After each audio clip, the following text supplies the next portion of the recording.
All right, this is Algebra 2A, quiz number 16. This was the activity Make Your Grade. So set F was the can. Remember, you can only fill in the blanks of squares so each row and each column contain all the digits 1 to 3. So you can only use the numbers 1 to 3.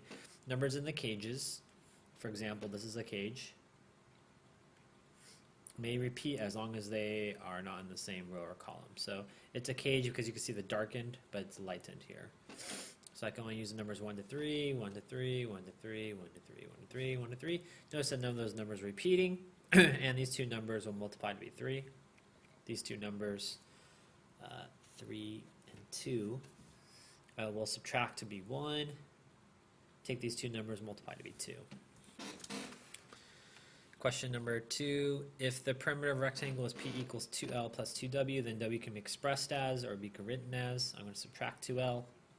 Here, think of it as P divided by 2, and also negative 2L divided by 2, which means you have to simplify your 2's here, and that'll just be a negative L, and that's still P over 2.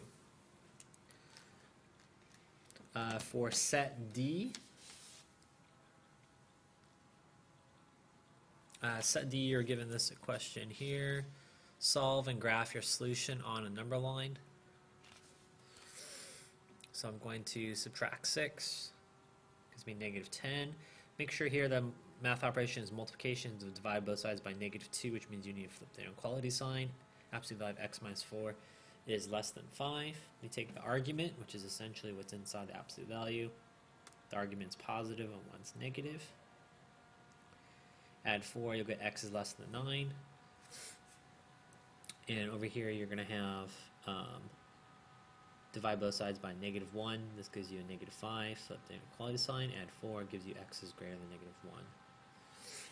So when it says x, absolute value x minus 4 is less than 5, remember that story we said in class is if your interest is less than or smaller than others, then you want to stay together. Staying together means and. So that your graph, make sure you're making this compound inequality, and then your graph looks like that. Question number 4, write an equation in standard form of line that passes through 4, negative 3, and negative 6, negative 1. So there are my order pairs. I need to find slope. Label them x1, y1, x2, y2. Substitute them in, and I should get the slope to be negative 1/5. So once I have negative 1/5, then you can pick any of the order pairs. This is the work to show you 4, negative 3, and this is a work to show you 6, negative 1. Remember, distribute the negative 1/5. Negative 1/5 x plus 4/5. When I subtract 3 on both sides, subtracting 3 is the same thing as negative 15 over 5, gives you negative 11 over 5. Now I have an equation here in slope-intercept form, but I decided to have it in standard form. So what I'm going to do is I multiplied both sides by 5. Now when I multiply both sides by 5, that becomes 5y, and you have to multiply this whole expression times 5. That's where a lot of students have difficulties, and then you go ahead and distribute the 5 times negative 1/5, gives you negative x. 5 times the negative 11/5, or those 5s will cancel, just negative 11. Add x to both sides, you get x plus 5y equals negative 11. Similarly, I did it over here. You don't have to distribute here. I wanted to show that you can multiply both sides by negative 5. So if I divide this side, multiply this side by negative 5y minus 5. And this one, when you just multiply by negative 5, it's just negative 5 times negative 1/5. So x plus 6 stays there, and you get the same answer. Okay. Question C says to graph on the coordinate plane, make sure you label all your intercepts. So y is greater than negative 3/4 x plus 2. Here's my graph. So essentially I'm graphing y equals, just pretend it's an equal sign, it's negative 3/4 x plus 2, so there's my y-intercept. Negative 3/4 means there's a negative slope. From here, I'm going to have a dashed line because I have a greater than, not greater than or equals to. If it was equals to, that would be a solid line. Then I also have my test point, 0, 0. 0 times negative 3/4 is 0. 0 is greater than 2. That's false. So over here, everything on this side is false. I also need to find this other intercept. So find this X intercept and make Y equal 0. It's okay to have it equals and solve, and you'll get 8/3. So again, if you're trying to find the intercepts, it says label intercepts, just make this table here. Make X equal to 0, solve for Y, substitute Y equals 0, solve for another problem, solve for X. Question number 6 says, graph on the coordinate plane, make sure you label all your intercepts and vertex. So here is my absolute value problem. Remember, it says +4 and it has to have minus in there. So when you're identifying your H and your K, your H value is -4. K value 1. A value is -1/2, which essentially telling you that you need to, absolute value is going to be facing down. Here's -4, 1. To find my X intercept, I'm going to make Y equals 0, subtract 1, multiply both sides by -2 just to get rid of this reciprocal, so I have 2 equals X plus 4, make one argument positive, one negative, divide both sides by -1, subtract 4, so you get -2 and -6 are my intercepts. To find your Y-intercept, you make X equal to 0. So 0 plus 4 is 4. Absolute value of 4 is just 4. So notice how I went from the bars to the parentheses. Multiply, order of operations, and add. Y equals -1. Question number 7. That's the B workspace. So I'm going to be using this graph here, Superman. And I'm going to find the domain and range. So on this graph, just pretend it touches here, there, and notice here it's 0, this is 0, so this is the origin of your graph. State the domain, so from the left to the right in inequalities, I start here at -10, so it's bigger than -10, but smaller than +10. You include those, imagine it does touch. So my inequality is -10 less than or equal to X, which is less than or equal to 10. And with notation, you start here at -10 and you'll end here at +10. So you're just going from left to right. Last thing it touches there is 10.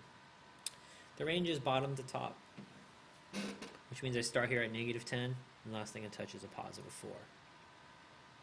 Same thing, start at -10 and you end at 4. It's not a function, fails a vertical line test. You do not have one X value, one Y value. Question number 8, graph the piecewise function. Make sure to label your intercepts and endpoints. So let's double check that I have all of my intercepts, which I do not. So there is 1. This is -1.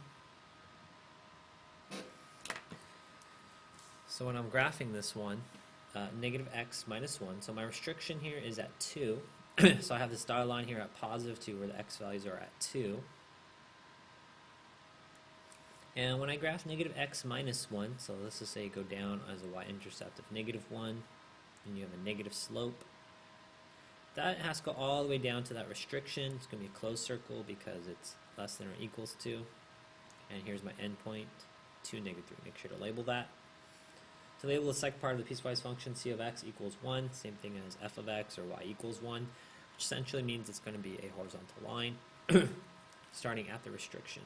Remember, you can always just draw this line, recognize its values that are greater than 2, and then you can just sit there and erase that line. It's an open circle because it's greater than. Question number 9. You were given this graph here, and then you were asked to find the x-intercept. So we'll look at the x-axis doesn't cross there, so there's none. You can't write no solution or anything like that. The y-intercept is only crosses there at 0, 3, so order pair. When it says to evaluate f of 4, that means that x value is 4. So where's my x value at 4? That's here. Therefore, I need a y value, and then count down the y value is -4. D, evaluate f as 0. So I'm going to go here at 0. And where is the cross at the y-axis? The y-axis is 3. F of -1, you have two choices. Well, we're looking for solutions, so this would be undefined, and this one would be a solution, so this is -3. -3. Now, when this one says solve f of x equals 3, f of x equals 3 is the same thing as saying y equals 3. So if the y-coordinate is 3, what is your x value? So notice how before, like such as f of 4, I'm just going to where the x-axis is at 4. Then find the y-coordinate. You're doing the opposites here. You're going on a y-coordinate of 3, and what are your x values? Well, your x values are everything here. So that's between this value here and this value here, which means that's on the x-axis, that's -1 to 2. X is greater than -1, but less than or equal to 2. Don't forget to open and close circles there. Question number 10. Use the graph on the right to determine the domain and range in both inequalities and integral notation. So just going to go back and use this graph here. So the domain goes from left to right. Notice how the first thing I touch is the arrow. And then when I get here, again, the reconciliation there is that it's a closed circle, which means that out here on my pencil there is a solution, so it's still going continuously. So that would be all real numbers. All real numbers at interval notation, you start from -infinity, and the last thing is positive infinity. For the range, the bottom thing I touch is the the arrowhead, and I stop here at -3. So I need numbers that are y is less than or equal to -3, or, and the reason why I have or is because there's a break, right? And there's only solutions there at 3, so y is equal to 3. Remember the keyword or, that kind of goes back to the idea of, remember when we had a regular number line, and then maybe your solution looks something like this, and they look like oars of a boat, so that's another connection why we have the word or. In interval notation, so you're coming from -infinity and you're stopping at -3, so that is parentheses, -infinity, -3 bracket, because you're including this solution.